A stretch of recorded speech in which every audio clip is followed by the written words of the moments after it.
Well, good afternoon. I'm President Tim Foster, and with me is President Angel Bautista. And congratulations, Angel, Angel.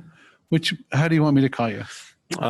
Let's go with Angel. Okay, we'll stay with Angel. That's how your parents call you, right? Correct. All right. Well, congratulations. Big win. Absolutely, yeah.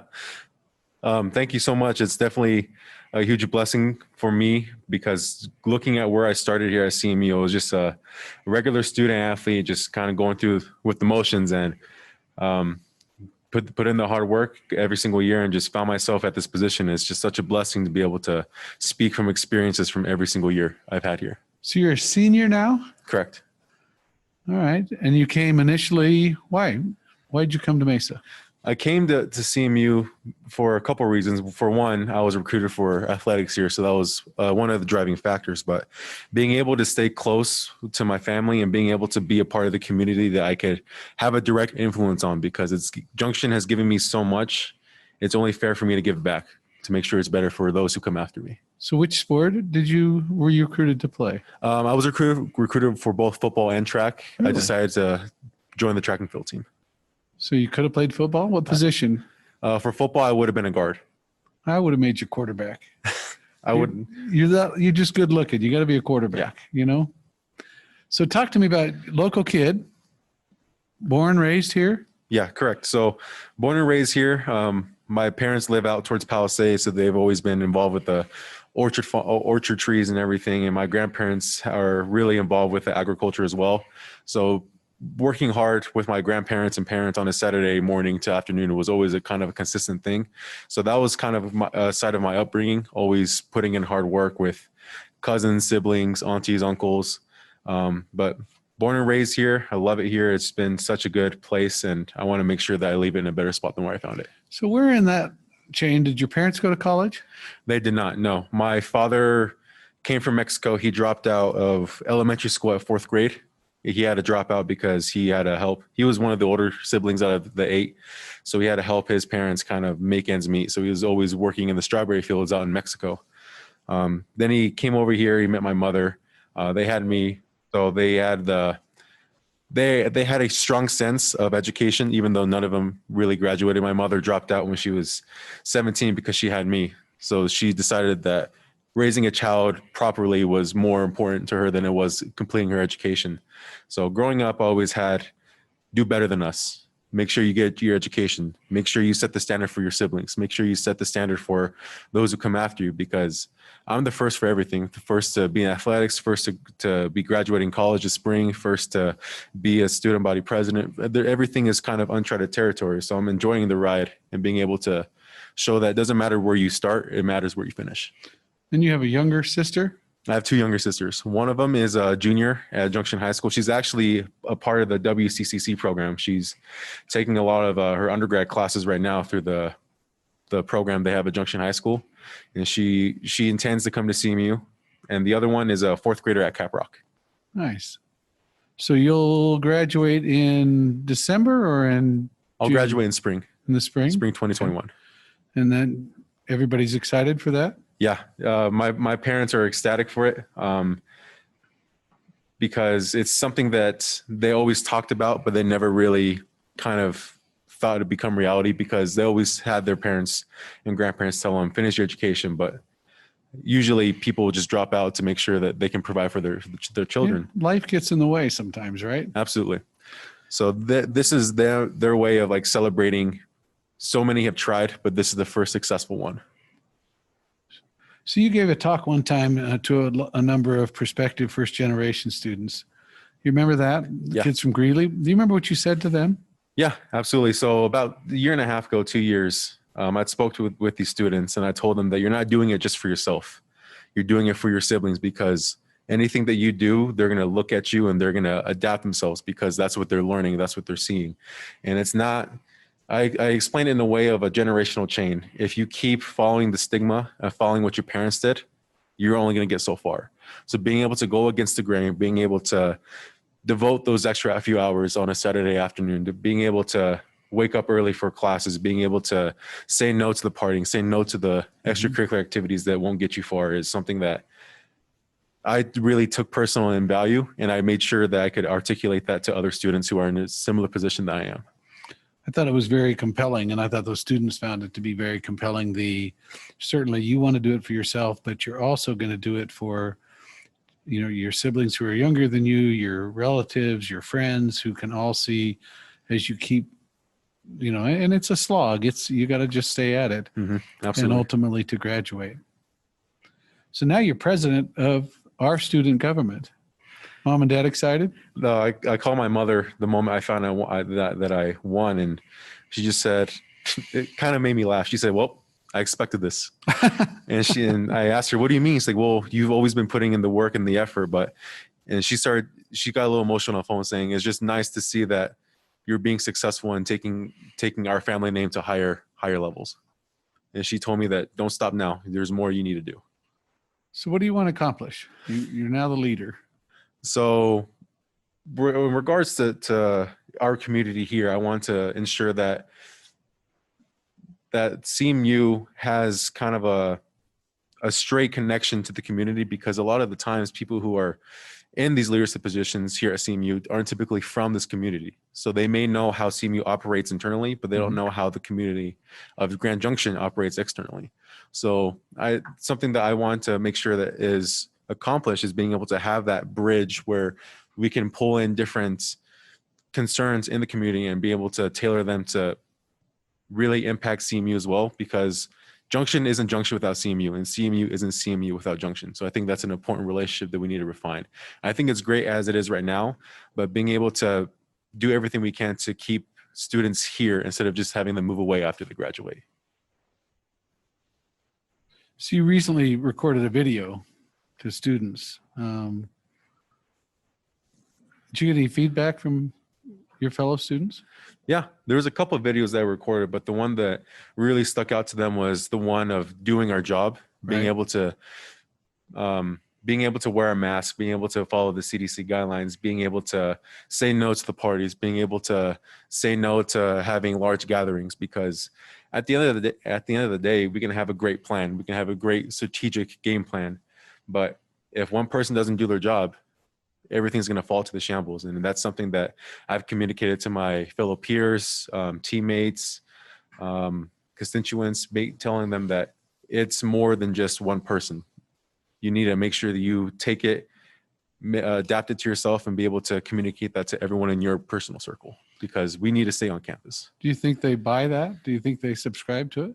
I truly do. I think that everyone on campus wants to be here, and everyone that I've talked to says that they want to stay here. They don't want to go back to online learning, because part of the reason why they want to stay is that we get some of the stuff that makes us human back. We are able to be in class with our friends, be able to go to practice, being able to have lunch with different people from all backgrounds. And if we go back to online, everything that makes us human is kind of stripped away from us. We don't have that socialization aspect that makes us human. So that's a big thing that I want to strive for, because if we do go back online, a couple of students are going to be in an identity crisis. So you also were in the comeback video, right? Yeah. Which was the music video. And so we're kind of making you into a movie star here. What do you think about that one? Did you like that? It seemed to be a hit. It got shared all over the place. I absolutely loved it. Being able to be on campus and be able to see other students back on campus, because it's been such a long summer, especially since we got cut short back in the early spring. Walking through campus and seeing it is kind of reminding me of a ghost town. So seeing that comeback video come back on, being able to see all of my fellow Mavericks be on campus, talk about coming back, and actually following through and seeing everyone back here. So those words and that song really embodies what we want to do here on campus. So what do you think about the Safe Together, Strong Together plan? Did you get weigh in on that? Did you have any input? So I kind of alluded to this a bit earlier, but being able to see how much they're taking precautions in the testing, the randomized testing, something that's really cool and innovative. I really love that the engineering students is getting involved with the wastewater treatment, being able to have different avenues to identify these COVID testing. So I think that it's such a proactive strategy, and we're one of the few colleges that are actually on campus, and one of the few that's actually succeeding. So it's a beautiful strategy. Center for Reflection. Do you think that plays into any of this conversation? Absolutely. Just kind of like how I said earlier, there was a going on with the identity crisis. Having that area where students can go without having to worry about any stigma or concerns, just go in there and just reserve a room and just sit there and just think, being able to really cope with what you're going through. And it's not just for students either. I know that a lot of people in the community as well are going to be going through issues too. So I would imagine that it's something that CMU would have that will impact both students and the community members. So if you were king for a day and you're president, so you're going to make these decisions, right? Would you change any elements in the plan? As of right now, I wouldn't, mainly because the school is being very proactive and they're participating in the randomized testing. And I think it's important to continue what we're doing, having the wastewater treatment, having everything going on. And there's a couple other things too that I want to introduce. I felt everything may be centered around me, but there's a couple other people that have helped me got to where I'm at. And there's two individuals I want to really highlight right now. And it's the vice president and the trustee. Okay. Hi there, I'm Daniel Haas. I'm from Grand Junction, Colorado. I'm your student body vice president. I ran for this position because I want to make sure that I represent all students equally and that we make sure that we keep student fees low, as well as make sure that we still provide those campus opportunities that we all love so much. Personally, I am studying political science and I have a minor in both history and classical studies. I love to help people out. I love to be involved in any way that I can. I'm a football coach. I also go out and try to do as much community outreach as I can. My biggest goal this year as one of your elected leaders is to make sure that we stay on campus and to make sure that your student fees are low. One of the parts of staying on campus is going to be on us meaning a student body in general, because we need to make sure that we are following the Safer Together procedures. This is important to me because I want to stay in person, quite frankly, and I think everybody wants to as well. It's a lot better to learn in person. It's a lot better to be with your friends. It's a lot better to be with the professors and be able to ask that question instantly. So anything that we can do together to make sure that we stay on campus is one of the most important things that we can do this year. Hey guys, my name is Jackie Cordova and I'm your elected student trustee for this next academic year. I'm originally from San Diego, California. However, I did graduate in Parachute, Colorado, so it's a little bit more local. I am a junior in our social work program right now, so naturally I am called into our community a lot. As an elected student leader, I really do plan on incorporating that into the student trustee position as well, advocating for our students and also representing our underrepresented groups here on campus.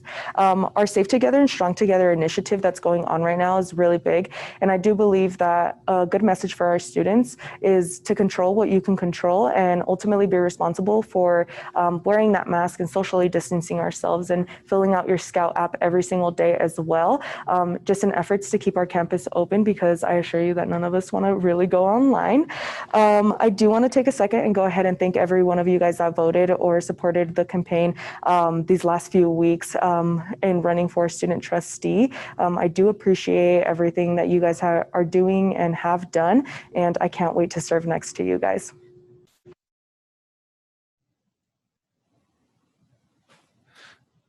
So with those two students that just spoke, one Daniel Haas and Jackie Cordova, I think it's imperative to make this plan better is to get the students engaged, and having those two student leaders kind of talk about who they are and where they come from.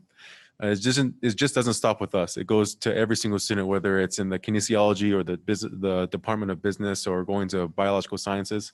All students need to be engaged with this, and it's something that we all need to take part in. I'd agree. And so compare for me what you think the difference is between Amara as a student trustee, you as a student trustee, and Jackie, which are three totally different personalities. So how do you think, what do you anticipate from Jackie as a student trustee? So what I anticipate is that she's very interactive and outgoing, and she's always going to look at the better interest of the student. So being able to have someone that comes from a social work background and being able to really be connected with the students, but not only with the students, but being connected with the community as well. So I think that's kind of an aspect that she brings that I didn't get to fully get my intentions through all the way, since I only served for a brief moment in time in Amara. She was amazing trustee, but she didn't have that quite the community grasp that Jackie has, and she is from this local area as well. So I think that she's going to do an amazing job, and she's going to bring the trustee position to a whole new level. So are you throwing this spring for track? I am in the event where we do have a season. Well, we'll have a season. We have a season that I'll be throwing. I look forward to competing in the hammer and the discus. It's my last year, so I want to be able to ensure that we, as a track team, do everything we can to qualify for the RMAC and win the RMAC and be able to send as many national qualifiers as possible. You think you'll be in that top tier, or where do you think you'll end up in the RMAC? You've thrown against most of these guys, right? Correct. So this past year, I ended up being number 4 in the conference. Didn't quite hit the qualifying mark, but this past summer I got with our coaches and everything and made a pretty good laid out plan. So I anticipate that I'll be hitting around those qualifying marks. Excited for the new track? Oh my goodness, you have no idea. Being able to be on our own facility, being able to call a place our own home. When I was a freshman, I never thought that I would be on a CMU track and field track facility. So being able to see how much this school has been growing and both academically and athletically is just such a huge blessing. Angel, always fun to chat with you and catch up. And so I'm sure we'll be working hand in glove with one another. And so we'll have a fun year. We'll have to work with Jackie and make sure she doesn't overthrow either of us. Absolutely. You never can tell. But thanks for taking time. Thank you for taking time to speak with me today.